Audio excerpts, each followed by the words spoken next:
tidur di bawah tenda terus ditambah hujan yang deras menyebabkan di kamp pengungsian itu banyak orang yang meninggal.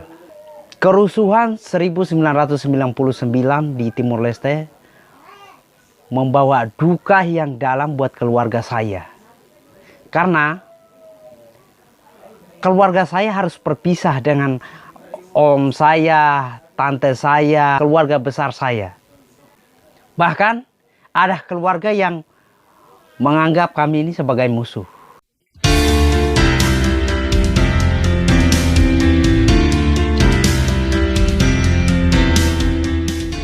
Halo semua, kembali lagi bersama saya Fonseca di Fonseca Channel. Oke, di episode kali ini saya tujukan buat teman-teman yang ada di Papua. Akhir-akhir ini kita menyaksikan atau mendengar berita tentang KKB atau kelompok bersenjata yang makin beringas di Papua. Orang-orang yang tidak tahu masalah, mereka harus dikorbankan karena ada oknum-oknum tertentu yang memiliki agenda pribadi atau rencana pribadi yang menginginkan Papua lepas dari Indonesia. Nah, teman-teman, saya mau menceritakan sedikit tentang kisah hidup kami sebagai seorang pengungsi yang harus berpisah jauh dan harus meninggalkan sanak keluarga semua yang di Timor Leste karena ulah oknum-oknum yang memanfaatkan situasi untuk kepentingan mereka. Nah, kerusuhan 1999 di Timor Leste membawa duka yang dalam buat keluarga saya. Karena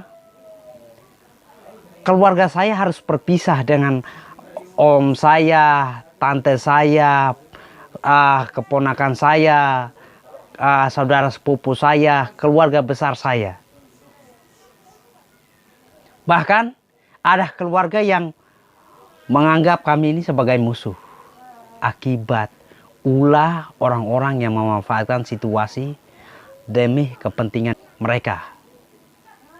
Mereka mengharapkan, mereka mau Timur Timur lepas dari Indonesia.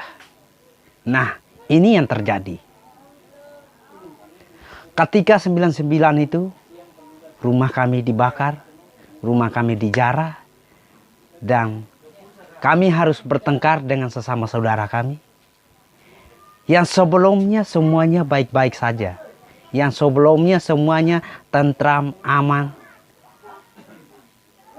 Dan akibat ulah itulah, sesama keluarga harus saling permusuhan. Akibat dari kerusuhan itu, akibat perbedaan pendapat, ayah sama anak saling permusuhan. Suami sama istri saling permusuhan. Akibat perbedaan, akibat oknum-oknum tertentu yang menginginkan kemerdekaan. Terjadi penjarahan di mana-mana, terjadi pembunuhan di mana-mana. Sehingga membawalah kami ke Nusa Tenggara Timur menjadi seorang pengungsi. Teman-teman, tidak enak menjadi pengungsi, meninggalkan kampung halamannya dan menjadi pengungsi, hidup yang mengharapkan sumbangan dari orang lain. Tidur di bawah tenda terus ditambah hujan yang deras menyebabkan di kamp pengungsian itu banyak orang yang meninggal. Kemana kita harus menguburkan keluarga kita yang meninggal di kamp pengungsian? Sebagian besar dilepas di kali, biar kali itu membawa mayat-mayat itu pergi.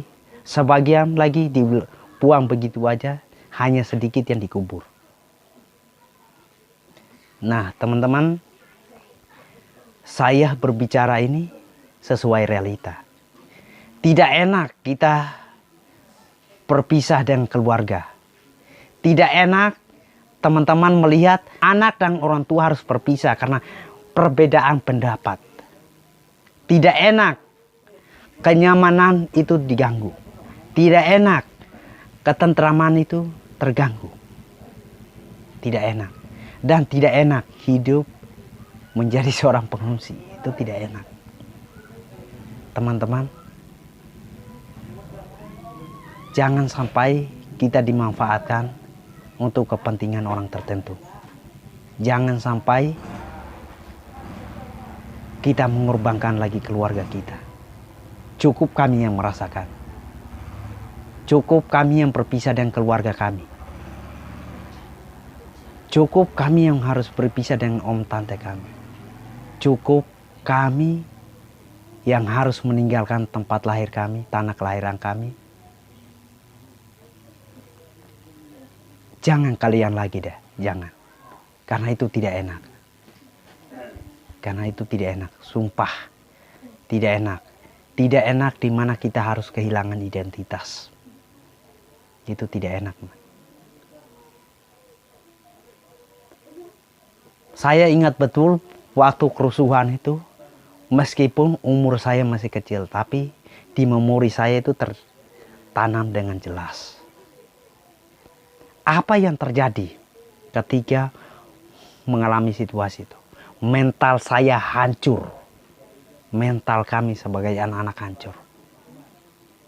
Kenapa? Di umur-umur yang kecil seharusnya kami menikmati masa-masa bahagia bermain dengan teman-teman kami. Tapi kami harus menikmati di mana melihat kebakaran di mana-mana, mendengar bunyi senjata di mana-mana. Itulah yang menyebabkan mental kami itu terganggu, teman-teman.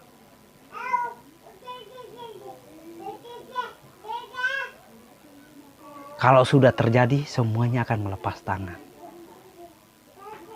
Jangan sampai kita bersaudara diadu domba oleh pihak lain. Jangan sampai ada oknum-oknum lain yang memanfaatkan situasi itu untuk meraup keuntungan sebesar-besarnya. Jangan sampai orang yang tidak berdosa dikorbankan karena kepentingan-kepentingan tertentu.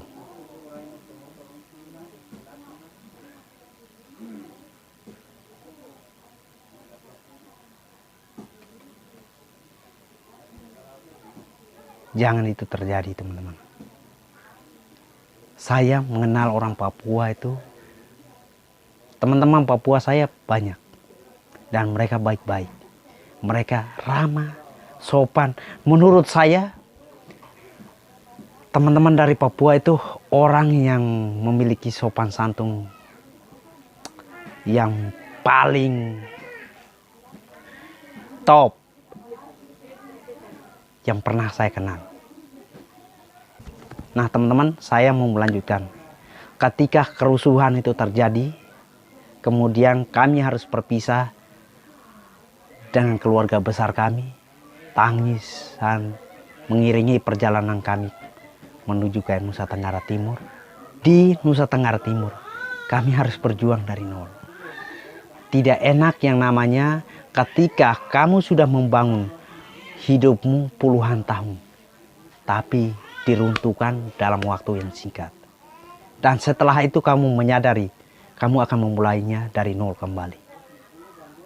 Nah, ini yang terjadi ke kami. Ketika menjadi warga pengungsi, kami tidak punya rumah. Kami tidak punya rumah yang layak. Untuk makan saja bahkan susah. Untuk makan saja susah.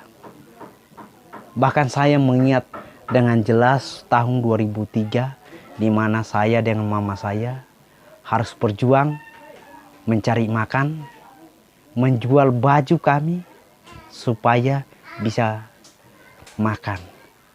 Apakah orang di rumah itu makan? Tidak. Orang di rumah tidak makan. Orang di rumah menahan lapar menunggu kami membawa makanan. Itu yang terjadi. Itu yang terjadi buat kami, men.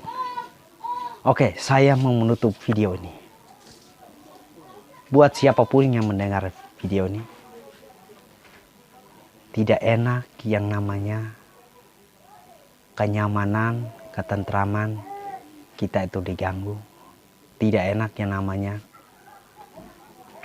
kita berpisah dengan sanak keluarga kita. Tidak enak yang namanya kita melihat orang tua kita, adik kita, kakak kita dibunuh di depan kita.